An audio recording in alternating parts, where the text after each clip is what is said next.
ညီမလေးအကိုတို့ကအခုဒီ ARD Center လေသူ့ဘုရားမှာရှိတဲ့ ARD Center ရဲ့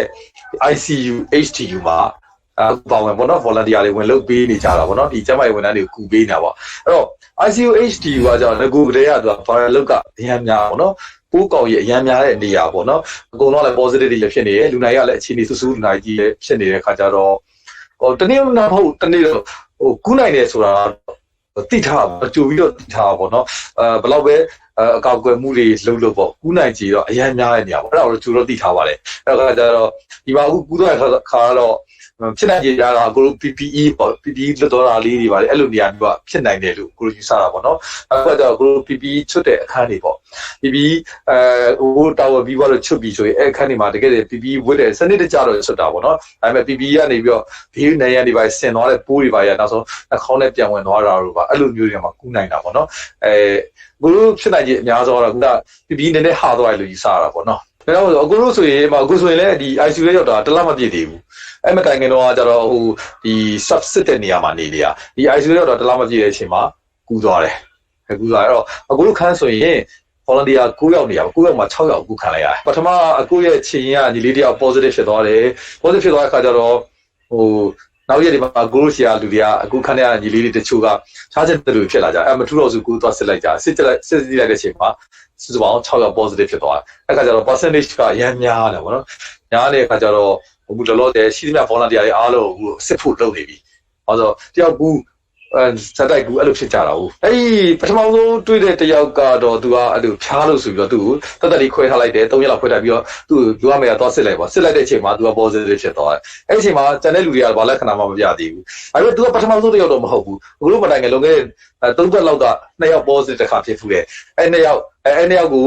ဆေးကိုတက်ခိုင်းလိုက်တယ်ဆေးကပြန်ဆင်းလာအဲ့2ယောက်ကလည်းကိုယ်နဲ့တူ duty ပြန်လာဝင်နေပြီကွာလေ volunteer AR ကအရန်နေနေပြီအဲ့တော့အပြင်မှာလဲ volunteer တွေသူကခုနောက်ပိုင်းလူငယ်တွေကအာဇုမန်တက်တွေလုပ်နေကြတာပေါ့နော်ဒီဆေးရုံမှာကျတော့သူက risk များတာပေါ့နော်အန်ဒီရများတယ်ကုနိုင်ကြီးအရန်များကုနိုင်ကြီးအရန်များတဲ့ခါတော့တချို့ volunteer ညီလေးညီမလေးတွေကသူတို့လုပ်ချင်ပေမဲ့မိသားစုကခွင့်မပြုတဲ့ခါကျတော့မလာနိုင်ကြဘူးပေါ့နော်မလုပ်ကြရဘူးပေါ့မိသားစုကစိတ်ပူကြတာဟုတ်အဲ့ခါကျတော့တကယ်ဒီဆေးရုံ ICU HDU လို့နေရာမျိုးမှာတကယ်အမှန်တကယ်ရရှိလုံးမဲ့ volunteer အင်အားအရန်နေတယ်အဲ့ခါကျတော့ဒီရှိတဲ့လူတွေပဲလုပ်နေတာအဲ့ရှိတဲ့လူတွေရှင်မှာအခုတို့ဖိတ်ရဒီလိုမျိုး positive ဖြစ်သွားတဲ့အချိန်ကျတော့တကယ် ICU HDU ထဲမှာကဟို workload ရမ်းများတာပေါ့နော်အဲ့ဒါကြောင့်အဲ့ဒီမှာတော့ volunteer မရှိတော့သလိုဖြစ်သွားတယ်အဲ့ခါကျတော့သူတို့မနိုင်တော့ခါကျအရေးပေါ်အခုချိန်မှာ volunteer ကောက်ထည့်ဖို့ကလည်းအဆင်မပြေဘူး။ဘာကြောင့်လဲဆိုရင်တေချာဒီ training လုပ်ပြီးတော့မှဒီထဲထည့်လို့ရတာကို ICU HDU က risk များခါကျအဲ့ဒါနောက်ဆုံးကျတော့ CEO ကလည်းကျွန်တော်တို့ request လုပ်တာပေါ့နော်ဒီမှာအရေးပေါ်ဒီချိန်ပိုင်းလေးမှာကျွန်တော်တို့ကူပေးပါအောင်ဆိုတော့ကျွန်တော်တို့နိုင်တယ်လို့ပေါ့ကျွန်တော် night duty တော့ကျွန်တော်မဆင်းပေးနိုင်တော့ဘူးเนาะအရင်တော့ဆိုကျွန်တော်တို့night duty လည်းဆင်းပေးတယ် day duty လည်းဆင်းအလှည့်ကျဆင်းတာအခုတော့ night duty တော့ကျွန်တော်မဆင်းနိုင်တော့ဘူးပေါ့เนาะကျွန်တော်ခဏနားလိုက်ချင်တယ်ပေါ့เนาะအဲ့ခါကျကျွန်တော်ဒီကိပိုင်းကိုကျွန်တော်ကူညီပေးမယ်ဆိုပြီးဒီကိပိုင်းကိုအခုတစ်ဖွဲ့လုံးသွားကူညီပေးရသူတို့စီအိုကလည်းအဆောက်အအုံကျွန်တော်တို့စီစဉ်ပေးရပါတော့ ambulance နဲ့လာခေါ်တယ်အခုကျွန်တော်ဟိုမှာလှုပ်ရှားရှိရလှုပ်တယ်ညနေကျရင်ပြန်ပို့တယ်ပေါ့နော်အကုန်လုံးကျွန်တော်အဆင်ပြေပါတယ်ကျွန်တော်လက်ရှိတော့ကျွန်တော်လုံနိုင်နေသေးရပါတော့လုံနိုင်တဲ့လောက်တော့ကျွန်တော်လုပ်ပြီးမယ်ပေါ့နော်စီအိုကလည်းအတင်းခိုင်းတာတော့မဟုတ်ဘူးလုံနိုင်တဲ့လောက်ပဲလုပ်ပြီးပါဒီပင်မနဲ့အသက်ရှိချက်တဲ့လက္ခဏာတစ်ခုဖြစ်တယ်လို့နားကျင်တယ်ဆိုလည်းနားပါဆိုသူကအခုလိုပြောရင်တော့ request လုပ်တာပဲအဲ့တော့ကိုတို့ကလည်းလုံနိုင်နေသေးတယ်လုံလိုက်တဲ့သဘောပါအများစုကဒီအနမ်းပြောက်တာတို့ဖြစ်ကြဘာလို့ဖြစ်ကြတာပေါ့နော်အခုတို့ဖွဲ့မှာအဲ့ဒီ2ယောက်လောက်ကအနမ်းပြောက်တယ်အနမ်းပြောက်အလုပ်တော့လုံနိုင်တယ်အကိုကတော့ဖြားလည်းမရှိဘူးချောင်းဆိုးလည်းမရှိဘူးအနမ်းပြောက်တော့လည်းမရှိဘူးတခုပဲကိုကို positive ဖြစ်မှာကျင်းနေဟိုတတ်မှတ်လို့ရတာတခုတော့ရှိတယ်အခုဆိုညီမလေးနဲ့ကို interview ပြောဖြေနေကိုမောတယ်အရင်တော့ဆိုအဲ့လိုမဖြစ်ဘူးအရင်တော့အဲ့လိုမဖြစ်ဘူးအရင်တော့ဆိုကိုညီမလေးနဲ့ AC interview နိုင်စကားကြီးပြောတာဟုတ်ဆိုမောတယ်အဲ့တော့ဟိုမောလွယ်တယ်ပေါ့နော်မောပန်းလွယ်တဲ့သဘောလေးအဲ့လက္ခဏာတွေကကိုယ့်ကိုသတိထားမိရဲ့အဲ့ဒါက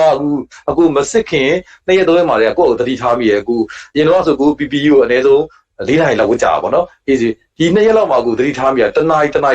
ခွဲလောက်မှာကိုတက်ရှူလို့မဝအောင်အားကြောင့်ကို2နာရီမပြည့်ခင်မှာပြန်ထွက်လာတာများဒီရက်ပိုင်းမှာလေတတိထားမိရပေါ့အရင်ရက်တွေနဲ့မတူဘူးတဖြည်းဖြည်းနဲ့ဟိုစိတ်ထဲမှာကိုယ့်ကိုအေးမောလို့လားမသိဘူးပေါ့စတမနာကျနေရလို့ထင်တာပေါ့အဲ့လိုမျိုးအပြောင်းလဲလေးတော့ရှိရဲ့ကျန်တဲ့နမ်းပြောက်တာတို့အရသာပြောက်တာတို့ဖြားတာအဲ့လိုတော့မရှိဘူးအစကတည်းက volunteer ဆောက်လုပ်ကြတဲ့ကတနေ့မဟုတ်တနေ့မှာကိုဒီယောဂကူးလာနိုင်တယ်ဆိုတာကိုကြိုတွေးထားတယ်ကြိုတွေးတာနောက်တစ်ခုကဒီ ICU HDU တွေဝင်လိုက်ပြီးကြိုတွေကအရင်တက်ပို့ပြီးတော့ risky condition မှာတည်ရတဲ့အတွက်ကြောင့်ပိုးကူးနိုင်ကြီးပိုးများဝိုက်ဆိုတာလည်းကိုယ့်ကိုတည်ရတိနဲ့လုပ်ခဲ့တာအစတော့တွေးခဲ့ပေါ့ငါမှဒီဘူးဝင်ခဲ့ရင်လည်းပြဿနာမရှိဘူးငါဒီလှုပ်ရတဲ့အတွက်တန်တယ်ပေါ့နော်အဲ့လိုတွေးတာအဲ့တော့ဆက်သွားစစ်တဲ့နေ့မှာလည်းကူးစီကူးပြဿနာမရှိဘူး positive ဖြစ်ဖြစ် negative ဖြစ်ဖြစ်ကိုလက်ခံမယ်လို့ယူဆထားတယ်တကယ် research ထွက်လာတဲ့အချိန်မှာကျတော့အဲ့လိုတော့မဟုတ်ဘူးမှလည်းကြည့်ကိုမညာဟုတ်တယ်တကယ် research ထွက်လာတဲ့အချိန်မှာ positive လို့သိလိုက်တဲ့အချိန်မှာတော့ excite တော်ဖြစ်တယ်စိတ်တွေတော်တော်လှုပ်ရှားပြီးတော့လေဘယ်ဖုန်းဆက်မှလည်းမသိဘူးသူများရဲ့ဖုန်းဆက်ပြီးဆိုလည်းမကင်တော့ဘူးဘယ်သူအသိပေးရမှလည်းမသိဘူးအဲ့လိုပေါ့ဘာလို့မှမသိဘူ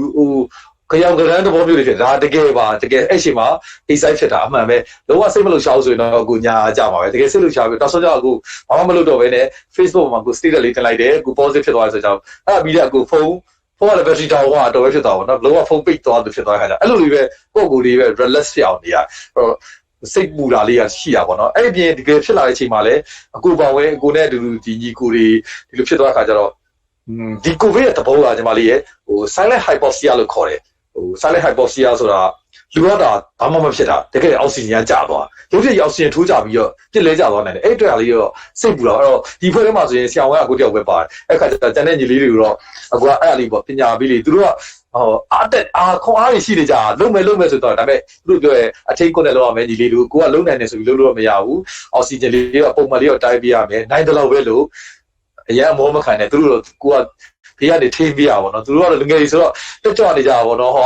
ဟို positive ဖြစ်နေအောင်ပါငါတို့လုပ်ပေးနိုင်သေးတယ်ဆိုကိုကြီးဝင်ကြောင်းဆိုတာလည်းလုပ်နေကြပါတော့ဒါပေမဲ့လုပ်တာလုပ်ဒါပေမဲ့ကိုယ့်အကူလေးတတိချမယ်အဲ့ဒီစိတ်ဒီတော့တစ်ချက်ပူတယ်ဘာကြောင့်လဲဆိုရင်အခုတို့ကြည့်နေတဲ့အချိန်မှာလေကိုတို့ရဲ့ဒီလူနာခန်းတွေထဲမှာလေအဲ့လိုပဲကိုကောင်းတယ်ဆိုပြီးတော့အိမ်နာထသွားလိုက်တာတို့ပေါ့အဲ့မှာအိမ်နာနားမှာပြစ်လဲကျသွားတာပေါ့အဲ့ကိုတို့ကြုံမှုတယ်လေအဲကြောင့်မလို့အဲ့လိုစိတ်ပူတာလေးရှိပါတယ်ပြောမှစိတ်တော့မကောင်းမှန်တယ်ပြောရလေကိုမှလည်းအဖေဒီတယောက်ပဲရှိတာအမေကဆုံးသွားပြီလေဆုံးသွားတဲ့ခါကျတော့ तू ကတခုဆိုတအားစိတ်ပူတာဒီ ICU မှာလောက်တာတော့ तू ကမကြိုက်ဘူး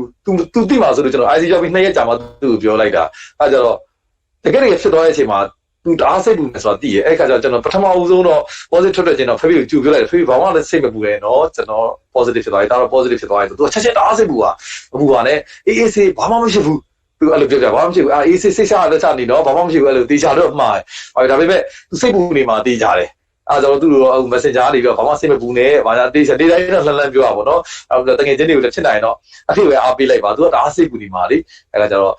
နောက်တစ်ခုကကျတော့သူကလူကြီးဖြစ်နေတဲ့အတွက်ကြောင့်သူ့ကိုလည်းယောဂကူးမှာကြောက်သေးတယ်အပြင်မှာတော့သူ့ကိုလည်းမှားသေးတာပေါ့အပြင်နေမသွားဘူးပေါ့နော်ကိုကလူငယ်ဆိုတော့ခံနိုင်ရှိပေမဲ့လူကြီးတွေကမခံနိုင်ဘူးအခုအများစုအသက်ဆုံးပါသွားရဆိုတာလူကြီးတွေပဲဟုတ်အခါကျတော့သူအဲ့အတွက်လည်းစိတ်ပူတဲ့ခါကျတော့လေ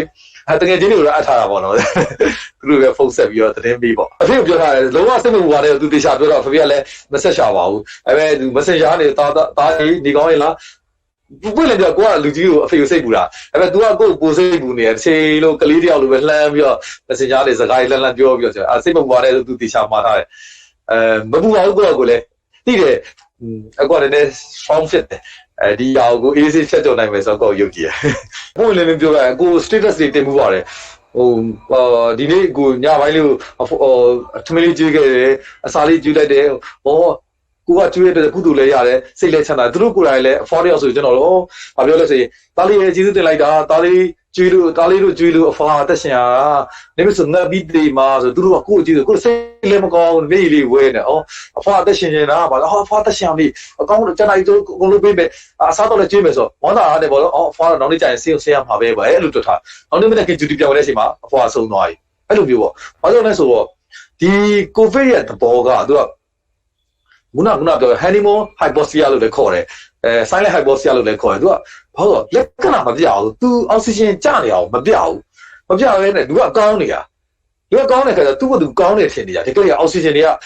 သူတို့ကြည့်လိုက်ကောင်းတဲ့လူတွေလည်းကြည့်လိုက်80ဝန်းကျင်လောက်မှာပဲတကယ်ပုံမှန်ဆို100ဖြစ်ရမှာပေါ့နော်80ဝန်းကျင်လောက်ဆိုသူတို့အေးဆေးကောင်းတယ်အဲ့ခါလေးရုတ်တရက်ထိုးကြသွားသူ90ပဲထိုးကြသွားကိုတို့ကတိတ်လိုက်မမီပေါ့နော်ဒါဒီစေဝေဒန်လေးဆိုပူကြီးနားလဲမှာပါစေဝမှာဆိုသူတို့ကိုယ်တိုင်မျက်စိရှိမှာရက်ကြီးရုတ်တရက်အပြောင်းလဲတွေဖြစ်သွားကြတာပေါ့နော်အဲ့ခါကျတော့အပြင်မှာလူတွေကမကြောက်ကြဘူးပေါ့နော်ဘာကြောင့်လဲဆိုတော့ကိုဗစ်ကလူတိုင်းကူးနိုင်တာပဲအေးဆေးပဲကောင်းသွားတာပဲခုခံကကောင်းရင်ကောင်းသွားတာပဲဆိုဟုတ်ပါတယ်မမားပါဘူးခုခံဒါပေမဲ့လူကြီးတွေကကျခုခံမကောင်းဘူးလေခုခံမကောင်းတဲ့အတွက်ကြောင့်လူကြီးတွေပါရုတ်တရက်ကြီးအောက်ဆီဂျင်ထိုးကြသွားတာအဲ့အတွက်ကြောင့်မလို့ အခုနေကောခဏကြာမကောင်းတော့ဆိုရင်ဟာဖြစ်သွားတခါကျရင်သူတို့မိသားစုတွေကလက်မခံနိုင်ကြဘူးပေါ့နော်ဟိုအစောပိုင်းတော့မှကောင်းကြီးရှိသေးတယ်အခုဘယ်လိုဖြစ်သွားလဲဆိုဘယ်လိုလူမျိုးတွေကလက်ခံနိုင်လဲနားလဲလဲဆိုရင်လူနာဆောင်တွေအထက်မှာကျ2ပတ်3ပတ်လောက်လူနာဆောင်လုပ်ခဲ့တဲ့လူနာတွေရဲ့လူနာရှင်တွေပေါ့နော်သူတို့ဆိုရင်ပို့ပြီးသဘောပေါက်တယ်သူတို့နားလဲသူတို့ရှေ့တယ်ဒီဆရာဝန်တွေဆရာမတွေဗော်လန်တီယာတွေတိတိတခြားစာကြ view တစ်ဆိုင်လုံနေနေတဲ့ရုပ်တရက်ကြီးထားဖောက်သွားကြတယ်ဆိုတာကိုလေသူတို့နားလဲတယ်အဲ့တော့အပြင်ကလူတွေကအဲ့ဟာသိချင်မှသိမှာပေါ့နော်တကယ်မျက်မြင်ကိုယ်တွေ့လူတွေရောသိပါတယ်အဲ့လိုပဲကိုဗစ်ကရက်တစ်ပြက်ပဲအဲ့လိုပဲသူမျက်လက်ပြလိုက်တယ်လို့ပဲသိသေးွားကြအရန်ကြီးဟိုပေါ့နော်မပေါ့ပါနဲ့ master ပါလက်စီးပါဘာလို့ဒီဥစ္စာဟိုအေးစေးပါကွာဆိုပြီးတော့အရှော့မတက်ပါနဲ့အဲ့ဒီရများပါတယ်ဟုတ်ပါတယ်မှန်ပါတယ်လူငယ်တွေကခုခံအားကောင်းတဲ့အတွက်ကြောင့်မို့လို့ယောဂအခြေအနေစိုးသွားတဲ့အချိန်ထိရောက်သွားတယ်ဆိုတာရှားတယ်ပေါ့နော်ဒါပေမဲ့ကိုယ့်ရဲ့ခန္ဓာကိုယ်မှာကပ်ပါသွားတဲ့ပူကအိမ်ထဲကအိမ်ပြေတောင်မထွက်တဲ့အိမ်မှာရှိတဲ့ကို့အဖေအမေကို့ဖိုးဖွားကိုကူးသွားရင်သူတို့ကခုခံမကောင်းတဲ့ကြောင့်သူတို့ဒုက္ခပေးတယ်သူတို့တွေဆေးရုံရောက်လာကြတယ်သူတို့ရေးပေါ်ခန်းရောက်လာကြတယ်သူတို့တွေအသက်ဆုံးသွားကြတယ်အဲ့ဒါကြောင့်ကိုကမိဘဖိုးဖွားတတ်တဲ့သားသမီးမြင့်မြင့်တွေမဖြစ်ပါစေနဲ့လို့အဲ့ဒီကိုကြံပေးပြစီအဲ့ဒါကြောင့်ဖြစ်နိုင်ရင်တော့စီကံတခြားလေးနေပေးပါဟိုလူငယ်ဆိုပြီးတော့ယောဂဖြစ်တိုင်းဘာမှမဖြစ်ဘူးလို့တော့မထင်ပါနဲ့တော့ဖွင့်လင်းပြောရင်အခုအမှန်တိုင်းပြောတာအခုကိုမောတယ်ညီမလေးနဲ့စကားပြောအဲ့လောက်တော့ဖြစ်တယ်လို့အဲ့တော့တော့မပေါ်ပါနဲ့လို့ကျွန်တော်မှားချင်ပါတယ်ခင်ဗျာအဲ့တော့အခုဆိုကျွန်တော်ဦးဒီမှာဆေးရုံတက်တဲ့အခါထဲမှာတော့ကျွန်တော်နဲ့အခုအဖားတယောက်အသက်89နဲ့အဖားတယောက်ကျွန်တော်နဲ့အတူတူသူဆိုအောက်ဆီဂျင်ကျနေညာဆိုအောက်ဆီဂျင်ပေးထားသူညဆိုအားလေးထားကြည့်ရတယ်ကြောက်ကြပါဘောနော်မပေါ်ကြပါနဲ့လို့ကျွန်တော်မှားချင်ပါတယ်ခင်ဗျာ